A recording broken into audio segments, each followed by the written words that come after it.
ಪ್ರಸನ್ನನಿಗೆ ಒಂದು ಸುಂದರವಾದ ಹೆಂಡತಿ ತನುಜ ಮತ್ತು ಇಬ್ಬರು ಮುದ್ದಾದ ಮಕ್ಕಳು. ಅವರು ಬೆಂಗಳೂರು ಎಲೆಕ್ಟ್ರಿಕ್ ಸಿಟಿ ಕಡೆ ಒಂದು ಫ್ಲ್ಯಾಟ್ನಲ್ಲಿ ಆರಾಮಾಗಿ ಇದ್ದರು. ಶೇಷಪ್ಪನವರದು ದೊಡ್ಡ ಜಮೀನು ಇತ್ತು. ಬೆಳೆದ ಬಾಳೆ, ರಾಗಿ, ಕಬ್ಬು, ಅದರಿಂದ ಬಂದ ಹಣದಿಂದಲೇ ಇಡೀ ಕುಟುಂಬ ನೆಮ್ಮದಿಯಾಗಿತ್ತು. ಪ್ರಸನ್ನ ವಾರಕ್ಕೆ ಒಮ್ಮೆ ತಾಯಿಗೆ ಫೋನ್ ಮಾಡುತ್ತಿದ್ದ. ಆರೋಗ್ಯ ಸರಿಯಾಗಿದೆಯಾ, ಮನೆ ಅಡುಗೆ ಚೆನ್ನಾಗಿದೆಯಾ ಅಂತ ಮಾಮೂಲಿ ಮಾತು ಕೇಳಿ ಬೇಗ ಫೋನ್ ಇಡುತ್ತಿದ್ದ. ಒಂದು ದಿನ ಮಧ್ಯಾಹ್ನ ಪ್ರಸನ್ನ ದೊಡ್ಡಬಳ್ಳಾಪುರದಿಂದ ಬಂದ. ಸುಮ್ಮನೆ ಬರಲಿಲ್ಲ. ಕೈಯಲ್ಲಿ ಒಂದಿಷ್ಟು ಸ್ವೀಟ್ ಬಾಕ್ಸ್ಗಳನ್ನು, ಮಕ್ಕಳಿಗೆ ಹೊಸ ಬಟ್ಟೆಗಳನ್ನು, ಗೌರಮ್ಮನಿಗೆ ಅಡುಗೆ ಮನೆಯಲ್ಲಿ ಖುಷಿಯಾಗಿ ಪರಾಕಾಷ್ಠೆ ಮುಟ್ಟಿತ್ತು. ಅಪ್ಪ, ನೀನು ಇಷ್ಟು ವರ್ಷದ ಮೇಲೆ ಇಷ್ಟೊಂದು ಸಡನ್ ಆಗಿ ಬಂದಿದ್ದೀಯಲ್ಲ, ನನಗೇನು ಭಯ ಆಗ್ತಿದೆ ಅಂತ ಗೌರಮ್ಮ ಪ್ರಸನ್ನನಿಗೆ ಕಾಫಿ ಕೊಡುತ್ತಾ ಅಂದ್ಲು. ಏನಿಲ್ಲಮ್ಮ, ನೀನು ಯಾಕೆ ಚಿಂತೆ ಮಾಡ್ತೀಯಾ? ನಾನು ಇಷ್ಟು ದೊಡ್ಡವನಾಗಿದ್ದೀನಿ, ನನ್ನ ಸಂಪಾದನೆ ಚೆನ್ನಾಗಿದೆ. ನಿಮ್ಮನ್ನು ಬೆಂಗಳೂರಿಗೆ ಕರ್ಕೊಂಡು ಹೋಗಿ ಆರಾಮವಾಗಿ ನೋಡ್ಕೊಳ್ಬೇಕು ಅಂತ ನನ್ನ ಆಸೆ ಇತ್ತು. ಈಗ ಟೈಮ್ ಬಂದಿದೆ. ನನ್ನ ಹೊಸ ಮನೆ, ನಿಮ್ಮನ್ನು ಕರ್ಕೊಂಡು ಹೋಗೋಕ್ಕೆ ಬಂದಿದ್ದೀನಿ ಅಂತ ಪ್ರಸನ್ನ ಬಹಳ ಪ್ರೀತಿಯಿಂದ ಹೇಳಿದ. ಶೇಷಪ್ಪನಿಗೆ ಮೊದಲು ಖುಷಿಯಾಯಿತು. ಆದರೆ ಮನೆ ಬಿಟ್ಟು ಹೋಗೋದು ಅಂದರೆ ಮನಸ್ಸಿಗೆ ಒಪ್ಪಿಗೆ ಇರಲಿಲ್ಲ. ಮಗ, ಇದು ನಾವು ಕಟ್ಟಿದ ಮನೆ. ಈ ಮಣ್ಣಿನ ಋಣ ನಮ್ಮ ಮೇಲೆ ಇದೆ. ನಮಗೇನಪ್ಪ ಬೆಂಗಳೂರು ಫ್ಲ್ಯಾಟ್ ಬೇಕು? ಇಲ್ಲಿ ನಿನ್ನ ಸ್ನೇಹಿತರು, ಸಂಬಂಧಿಕರು ಎಲ್ಲರೂ ಇದ್ದಾರೆ ಅಂತ ಶೇಷಪ್ಪನವರು ಹೇಳಿದರು. ಅಪ್ಪ, ನೀವು ನನ್ನ ಬಗ್ಗೆ ಸ್ವಲ್ಪವೂ ಯೋಚನೆ ಮಾಡ್ತಾ ಇಲ್ಲ. ನನ್ನ ಸೋಷಿಯಲ್ ಸ್ಟೇಟಸ್ ಏನಾಗುತ್ತೆ? ನನ್ನ ಪಕ್ಕದ ಮನೆಯವರು ಅವರ ತಂದೆ ತಾಯಿಯನ್ನು ಚೆನ್ನಾಗಿ ನೋಡಿಕೊಳ್ಳುತ್ತಿದ್ದಾರೆ. ನಿಮ್ಮನ್ನು ಇಲ್ಲಿ ಬಿಟ್ಟು ಹೋದರೆ ನಾನು 4 ಜನರಲ್ಲಿ ತಲೆ ಎತ್ತಿ ನಿಲ್ಲೋಕ್ಕಾಗಲ್ಲ. ಆಮೇಲೆ ಇಲ್ಲಿ ನಿಮಗೆ ಏಕಾಂತ, ಫ್ರೀಡಮ್ ಎಲ್ಲ ಸಿಗುತ್ತೆ. ನನ್ನ ಮೇಲೆ ಭರವಸೆ ಇಡಿ ಅಂತ ಪ್ರಸನ್ನ ಮಾತು ಆಡುತ್ತಿದ್ದ. ಪ್ರೀತಿಯಲ್ಲಿ ಶೇಷಪ್ಪನಿಗೆ ಇಲ್ಲ ಅನ್ನೋಕೆ ಆಗಲಿಲ್ಲ. ಆ ಮಗನ ಪ್ರೀತಿ ಮಾತುಗಳ ಮುಂದೆ ಅವರ ಮನಸ್ಸು ಮೃದುವಾಗಿತ್ತು. ಅವರು ಮುಂದಿನ ಹಂತಕ್ಕೆ ಸಿದ್ಧರಾದರು. ಆದರೆ ಅವರ ಮನೆ, ಜಮೀನು ಏನು ಮಾಡುವುದು ಎಂಬ ಚಿಂತೆ ಶುರುವಾಯಿತು. ಮಗನ ಮಾತು ಕೇಳಿ ಶೇಷಪ್ಪ ಮತ್ತು ಗೌರಮ್ಮ ಬೆಂಗಳೂರಿಗೆ ಹೊರಡೋದಕ್ಕೆ ನಿರ್ಧಾರ ಮಾಡಿದರು. ಈಗ ಮುಂದಿನ ಪ್ರಶ್ನೆ, ದೊಡ್ಡಬಳ್ಳಾಪುರದಲ್ಲಿರುವ ಅವರ ಆಸ್ತಿ. ಒಂದು ದಿನ ಪ್ರಸನ್ನ ತಂದೆ ತಾಯಿಯ ಬಳಿ ಬಂದ. ಅಪ್ಪ, ನೀವು ಬೆಂಗಳೂರಿಗೆ ಬರ್ತಿದ್ದೀರಾ. ನಿಮ್ಮ ಜಮೀನು ಇಲ್ಲಿ ಬೀಳೋದು ಸರಿಯಿಲ್ಲ. ನಾಳೆ ಯಾರಾದರೂ ಆಕ್ರಮಿಸಬಹುದು, ಇಲ್ಲ ಅಂದರೆ ಯಾರಾದರೂ ಕದ್ದೊಯ್ಯಬಹುದು. ಅದನ್ನು ಇಲ್ಲಿಯೇ ಯಾರಾದರೂ ನೋಡಿಕೊಂಡಿದ್ದರೆ ಸರಿಯಾಗಿ ಆಗಲ್ಲ. ಆಸ್ತಿ ಪತ್ರಗಳು ನಿಮ್ಮ ಹೆಸರಲ್ಲಿ ಇರೋದ್ರಿಂದ ನಮಗೂ ಅದನ್ನು ನೋಡಿಕೊಳ್ಳೋಕೆ ಕಷ್ಟ ಆಗುತ್ತೆ ಅಂತ ಹೇಳಿದ. ಹಾಗಂದರೆ ಏನು ಮಾಡೋಣಪ್ಪ ಅಂತ ಶೇಷಪ್ಪ ಕೇಳಿದರು. ನೀವೊಂದು ಕೆಲಸ ಮಾಡಿ, ಆ ಜಮೀನು ಮನೆಯೆಲ್ಲ ನನ್ನ ಹೆಂಡತಿ ತನುಜ ಹೆಸರಿಗೆ ಬರೆದು ಬಿಡಿ. ಆಕೆ ಟೌನ್ನಲ್ಲಿ ಇರೋದ್ರಿಂದ ಕಾನೂನಿನ ವಿಷಯಗಳನ್ನೆಲ್ಲ ಬೇಗ ಹ್ಯಾಂಡ್ಲ್ ಮಾಡ್ತಾಳೆ. ಸುಮ್ಮನೆ ನೀವು ಚಿಂತೆ ಮಾಡಬೇಡಿ, ಎಲ್ಲ ನಮ್ಮ ಮನೆಯಲ್ಲೇ ಇರುತ್ತಲ್ಲ ಅಂತ ಪ್ರಸನ್ನ ತಾನು ಅದೆಷ್ಟೋ ಒಳ್ಳೆಯ ಕೆಲಸ ಮಾಡುತ್ತಿರುವವನಂತೆ ಮಾತಾಡಿದ. ಶೇಷಪ್ಪನಿಗೆ ಸ್ವಲ್ಪ ಅನುಮಾನ ಬಂತು. ಮಗ, ಇದು ಒಂದು ಪೀಳಿಗೆ ಆಸ್ತಿ, ಸೀದಾ ನಿನ್ನ ಹೆಸರಿಗೆ ಬರೆಯಬಹುದು. ಆದರೆ ತನುಜ ಹೆಸರೇಕೆ ಅಂತ ಕೇಳಿದರು. ಪ್ರಸನ್ನ ನಗುತ್ತಾ, ಅಪ್ಪ, ಇವತ್ತಿನ ದಿನಗಳಲ್ಲಿ ಮಗನ ಹೆಸರು ಬರೆಯದೆ ಅದಕ್ಕೆ ಟ್ಯಾಕ್ಸ್ ಜಾಸ್ತಿ ಬೀಳುತ್ತೆ. ನನ್ನ ಹೆಂಡತಿ ಹೆಸರಲ್ಲಿ ಬರೆದ್ರೆ ಟ್ಯಾಕ್ಸ್ ಕಡಿಮೆ ಆಗುತ್ತೆ ಅಂತ ನಮ್ಮ ವಕೀಲರು ಹೇಳಿದರು. ನೀವು ಸುಮ್ಮನೆ ಸಹಿ ಹಾಕಿದರೆ ಆಯಿತು. ನೀವು ಯಾವಾಗ ಹೇಳಿದರೂ ಈ ಆಸ್ತಿ ನಿಮ್ಮದೇ ಅಂತ ಬೆಣ್ಣೆ ಅಂತ ಮಾತುಗಳನ್ನು ಆಡಿದ. ಜೊತೆಗೆ ತನುಜಾಳು ಅತ್ತೆ ಮಾವನ ಕಾಲು ಹಿಡಿದು ನಾವು ನಿಮ್ಮನ್ನು ನಮ್ಮ ಕಣ್ಣಿನ ರೆಪ್ಪೆ ಹಾಗೆ ನೋಡಿಕೊಳ್ತೇವೆ ಅಂತ ಭರವಸೆ ಕೊಟ್ಲು. ತಂದೆ ತಾಯಿಗೆ ಮಕ್ಕಳ ಮಾತು ಅಂದರೆ ವೇದ. ಮಗನ ಮೇಲೆ ವಿಶ್ವಾಸ ಇಟ್ಟು ಹೋಗ್ಲಿ ಬಿಡು, ಮಗನ ಒಳ್ಳೆಯದಕ್ಕೆ ಈ ನಿರ್ಧಾರ ಅಂತ ಶೇಷಪ್ಪ ಒಪ್ಪಿದ್ರು. ಮರುದಿನವೇ ಪ್ರಸನ್ನ ವಕೀಲರನ್ನು ಕರೆದುಕೊಂಡು ಬಂದ. ಎಲ್ಲ ಪೇಪರ್ಸ್ಗಳನ್ನು ತಂದೆ ತಾಯಿಯ ಮುಂದೆ ಇಟ್ಟ. ಅಪ್ಪ, ಇದು ಸುಮ್ಮನೆ ಹಸ್ತಾಂತರ ಪತ್ರ ಅಷ್ಟೇ. ನೀವಿಬ್ಬರು ಇಲ್ಲಿ ಸಹಿ ಮಾಡಿ, ಚಿಂತೆ ಬೇಡ ಅಂತ ಅಂದ. ಶೇಷಪ್ಪ ಕನ್ನಡಕ ತೆಗೆದುಕೊಂಡು ಕಣ್ಣು ಸರಿಪಡಿಸಿಕೊಂಡು ಪೇಪರ್ ಮೇಲೆ ಜಾಗದಲ್ಲಿ ನಡುಗುವ ಕೈಯಿಂದ ಸಹಿ ಹಾಕಿದರು. ಗೌರಮ್ಮನಿಗೂ ಗಂಡನ ನೋಡಿ ದೈವಭಕ್ತಿಯಿಂದ ಸಹಿ ಮಾಡಿದರು. ಆದರೆ ಅವರಿಗೆ ಗೊತ್ತಿರಲಿಲ್ಲ, ಅವರು ಸಹಿ ಹಾಕಿದ್ದು ಆಸ್ತಿ ಹಸ್ತಾಂತರ ಪತ್ರಕ್ಕಲ್ಲ, ಬದಲಿಗೆ ತಮ್ಮ ಸಂಪೂರ್ಣ ಆಸ್ತಿ ದಾನಪತ್ರಕ್ಕೆ. ಆ ದಿನ ತಮ್ಮ ಮಕ್ಕಳಿಗೆ ತಮ್ಮ ಇಡೀ ಜೀವನವನ್ನೇ ದಾನ ಮಾಡಿದರು. ಸಹಿಯಾದ ಮೇಲೆ ಪ್ರಸನ್ನನಿಗೆ ಒಂದು ದೊಡ್ಡ ಗೆಲುವು ಸಿಕ್ಕಿದ ಅನುಭವ. ಬೇಗನೆ ಆ ಮನೆಯನ್ನು ಬಾಡಿಗೆ ಕೊಟ್ಟು ತಂದೆ ತಾಯಿಗಳನ್ನು ಬೆಂಗಳೂರಿಗೆ ಕರೆದುಕೊಂಡು ಹೊರಟ. ಅವರು ಬೆಂಗಳೂರಿನ ಪ್ರಸನ್ನನ ಫ್ಲ್ಯಾಟ್ಗೆ ಕಾಲಿಟ್ಟಾಗ ಅಲ್ಲಿಂದ ಶುರುವಾಯಿತು ಅವರ ಕಷ್ಟ ದಿನಗಳು. ಬೆಂಗಳೂರಿಗೆ ಬಂದ ಆರಂಭದ ದಿನಗಳಲ್ಲಿ ಶೇಷಪ್ಪ ಮತ್ತು ಗೌರಮ್ಮನಿಗೆ ಅದೆಷ್ಟೋ ಖುಷಿ. ಹೊಸ ಮನೆ, ಮೊಮ್ಮಕ್ಕಳ ಜೊತೆ ಆಟ ಎಲ್ಲ ಸರಿಯಾಗಿತ್ತು ಅಂತ ಮನಸ್ಸಿಗೆ ಸಮಾಧಾನ ಮಾಡಿಕೊಂಡರು. ಆದರೆ 1 ವಾರ ಕಳೆಯೋದ್ರೊಳಗೆ ಮನೆಯ ವಾತಾವರಣ ಸಂಪೂರ್ಣ ಬದಲಾಗಿತ್ತು. ಪ್ರಸನ್ನ ಮತ್ತು ತನುಜ ಕಚೇರಿಗೆ ಹೋದರೆ ಮಕ್ಕಳು ಸ್ಕೂಲಿಗೆ ಹೋಗ್ತಿದ್ರು. ಮನೆಯಲ್ಲಿ ಇರೋದು ಶೇಷಪ್ಪ ಮತ್ತು ಗೌರಮ್ಮ ಮಾತ್ರ. ದೊಡ್ಡ ಫ್ಲ್ಯಾಟ್ನಲ್ಲಿ ಅವರು ಇರೋದು ಕೇವಲ ಒಂದು ಚಿಕ್ಕ ರೂಮ್ನಲ್ಲಿ. ತನುಜ ದಿನಕ್ಕೊಂದು ರೂಲ್ಸ್ ಮಾಡೋಕೆ ಶುರು ಮಾಡಿದ್ಲು. ಅತ್ತೆ, ನೀವು ಯಾಕಾದರೂ ಇಷ್ಟು ಬೇಗ ಎದ್ದು ಪೂಜೆ ಮಾಡ್ತೀರಾ? ನಮ್ಮಿಬ್ಬರ ನಿದ್ದೆ ಹಾಳಾಗತ್ತೆ. ಮಾವ, ನಮ್ಮ ಮನೆಯಲ್ಲಿ ನೀರಿಗೆ ತುಂಬನೇ ಬಿಲ್ ಬರುತ್ತೆ.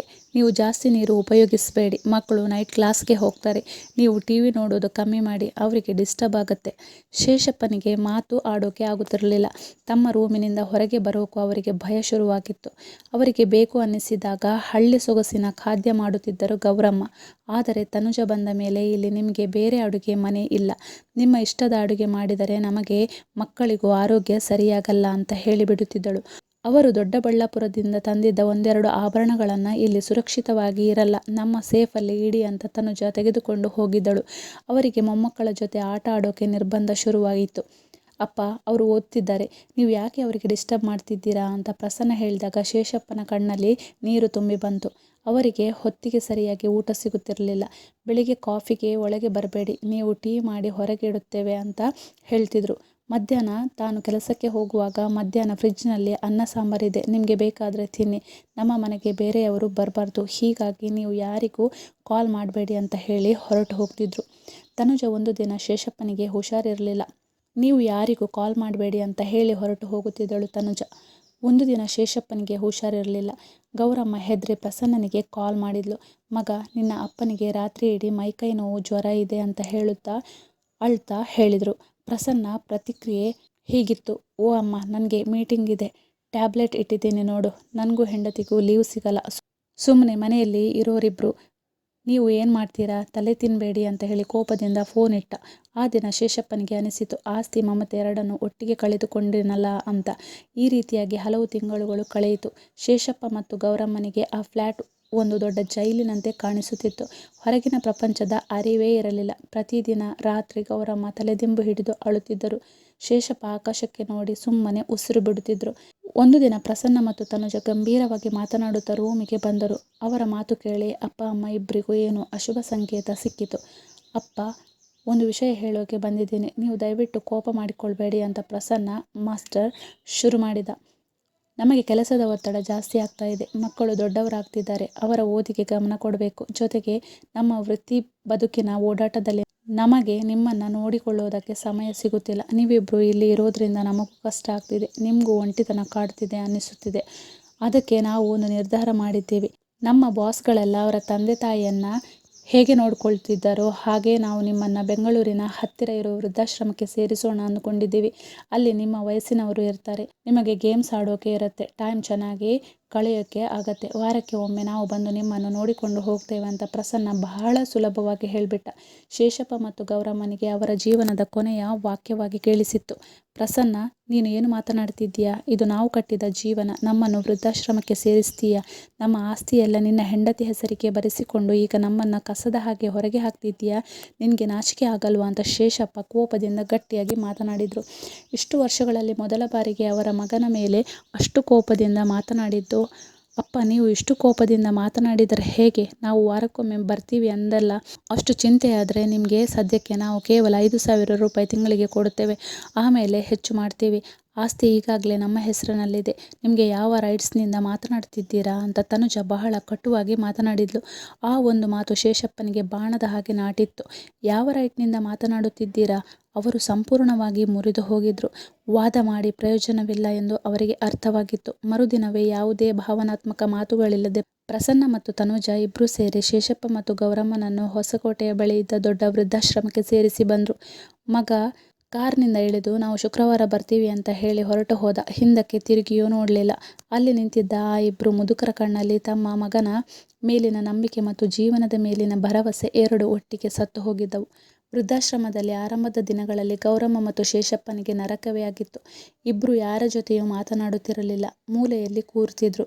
ವೃದ್ಧಾಶ್ರಮ ನಿರ್ವಾಹಕರು ಎಷ್ಟೇ ಪ್ರೀತಿಯಿಂದ ಮಾತನಾಡಿಸಿದ್ರು ಅವರು ಸುಮ್ಮನೆ ಇರ್ತಿದ್ರು. ಒಂದು ದಿನ ಗೌರಮ್ಮ ಶೇಷಪ್ಪನಿಗೆ ಮೆಲ್ಲಗೆ ಅಂದ್ರು, ರೀ, ನಾವು ಯಾಕಾದರೂ ಸುಮ್ಮನೆ ಇರಬೇಕು? ನಮ್ಮನ್ನು ವೃದ್ಧಾಶ್ರಮಕ್ಕೆ ಕಳಿಸಿ, ಅವರು ನೆಮ್ಮದಿಯಾಗಿ ನಮ್ಮ ಆಸ್ತಿ ಮೇಲೆ ಆರಾಮಾಗಿದ್ದಾರೆ.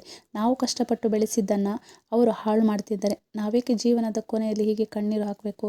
ಶೇಷಪ್ಪ ಗಟ್ಟಿಯಾದ ಒಂದು ಉಸಿರನ್ನು ತೆಗೆದುಕೊಂಡು ಗೌರಮ್ಮ ಮತ್ತು ಅವರಿಗೆ ಒಂದು ಹೊಸ ಶಕ್ತಿಯನ್ನು ತುಂಬಿದ.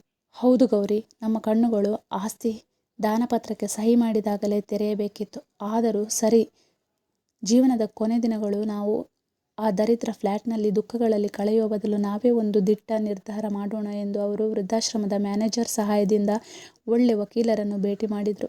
ಆ ವಕೀಲರು ಶೇಷಪ್ಪನವರ ಈ ಒಂದು ಕಥೆಯನ್ನು ಕೇಳಿ ಕಣ್ಣೀರು ಹಾಕಿದರು. ಸರ್, ಆಸ್ತಿ ಈಗಾಗಲೇ ಅವರ ಹೆಂಡತಿ ಹೆಸರಿಗೆ ದಾನವಾಗಿದೆ. ಅದು ವಾಪಸ್ ಬರಬೇಕು ಅಂದರೆ ಅದಕ್ಕೆ ಸ್ವಲ್ಪ ಟೈಮ್ ಹಿಡಿಯುತ್ತೆ ಮತ್ತು ಲೀಗಲ್ ಫೈಟಿಂಗ್ ಮಾಡಬೇಕು ಅಂತ ವಕೀಲರು ಹೇಳಿದರು. ಆದರೆ ಶೇಷಪ್ಪ ಅದಕ್ಕೆಲ್ಲ ತಲೆಕೆಡಿಸಿಕೊಳ್ಳಲಿಲ್ಲ.